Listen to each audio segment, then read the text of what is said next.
How's it going? It's been a long time. Thanks for your patience. I hope you're as stoked as I am for these next 20 shots because I got this cricket cutter thing, which is pretty awesome. It's like a laser cutter. And because I'm using that, now I still draw everything by hand, but now I draw it in Photoshop here. So say if I'm doing the rookie, I break them down to look like that. And every single thing you see here is on its own layer. So what I do is I get all of the same color, like say for his uniform, which is tan, right? I will break it down and put it on like this. And so then from this, I can print it all out with the Cricut cutter and then put it all together. Do you want to see how that's done? I hope so, because you're going to see it anyway. Show of hands who's stoked. So once I have everything exported from Photoshop, I put out something that looks like this. I call it the full figure. It's just an outline of what I need to do. And this is the Cricut program here. And so then what I do is I take one of the other colors, say this one here, black, right? So it's like his hair, his shoes, and a couple other things from some shots. So boom, I bring it in, and all I have to do is match up one of these things. So I took the shoe because it was the easiest. And if I match that up to this figure, then I know that everything else, like the hair, the other shoe, whatever, is all going to fit when I put it all together because it matches up with this outline of a dude. And here, I'll show you some other things and how I match them up. It ends up looking fucking crazy. I'm telling you. Sorry for swearing. Darn it! So for this one, there was 7 separate colors that make up the rookie dressed as the bellhop guy, right? So let's go with, say, okay, the tan. There's so many different parts of his uniform.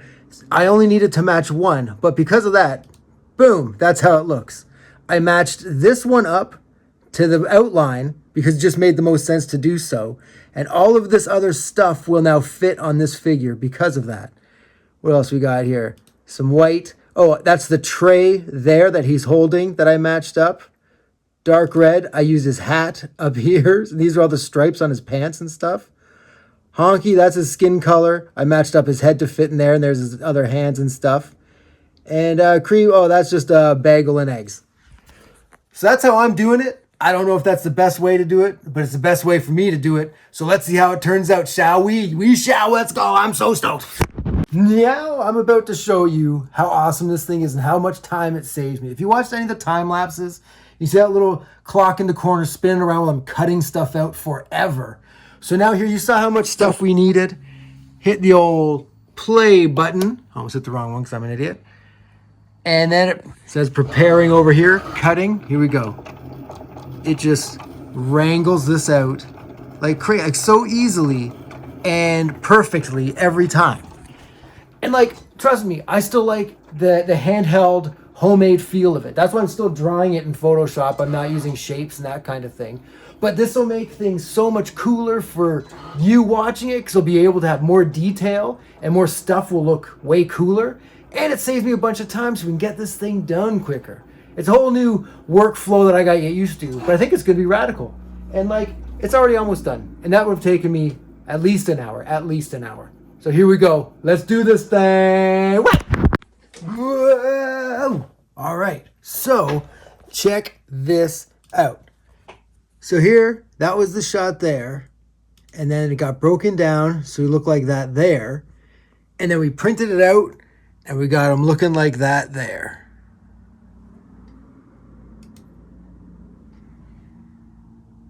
I can see one thing. I have to add a stripe.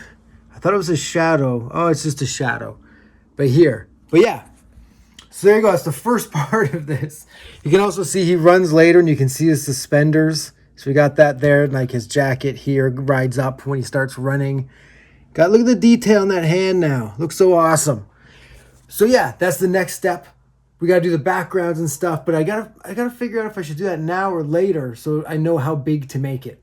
But we'll figure it out. I hope you dig what's going on because it's going to get wicked. Peace. Shot 50. Number 50.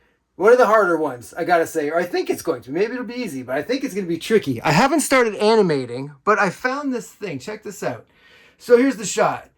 Boom. Rookie runs, throws all the stuff. But here's something I never noticed until I decided to do a frame-for-frame remake of Sabotage. Down here, you got Mike D in the chef costume, and I think that this pickup truck is like the crew gear vehicle. And right here, this blue car, that's their cop car that they drive around in. So I essentially think that that's them like hanging out while Ad Rock and MCA and whoever's camera operator got this shot. But check it out, because I saw it, I had to add them in. So here they all are, hanging out by the stuff. And way back here, you got MCA, the red shoes. I love them. I hope you love them. I hope you like this shot once I get it going. Everybody, put your hands in, because I need it. Shafa! Yo! Here we are back again, just about ready to start. All right.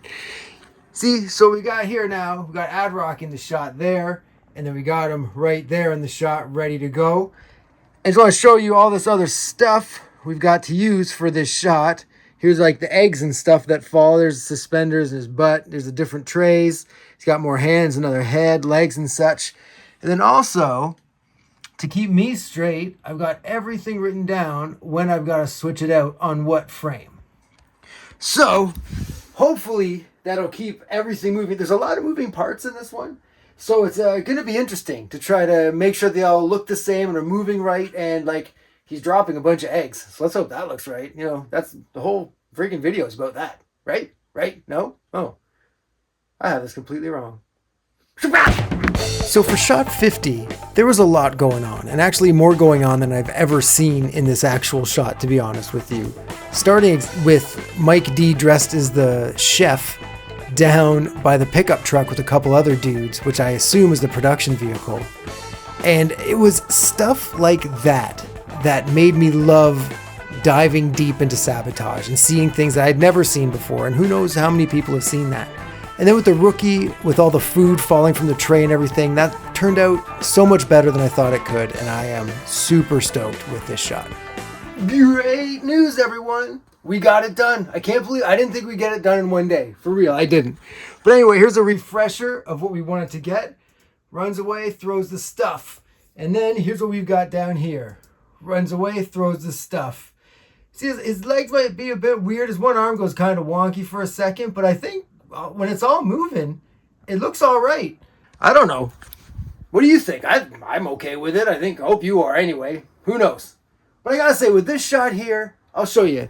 This was my favorite shot to like recreate, to get all this like details in there. And I feel it really, really does look like the actual shot. And I'm pretty stoked about that. And also, this was a tricky shot. Like everything was kind of moving, having to take layers off of him, put him back on. And I'm really happy with how it turned out. So that's good. Little confidence for us. We got shot 51 coming up. Everybody, put your hands in. You deserve it. Shapow!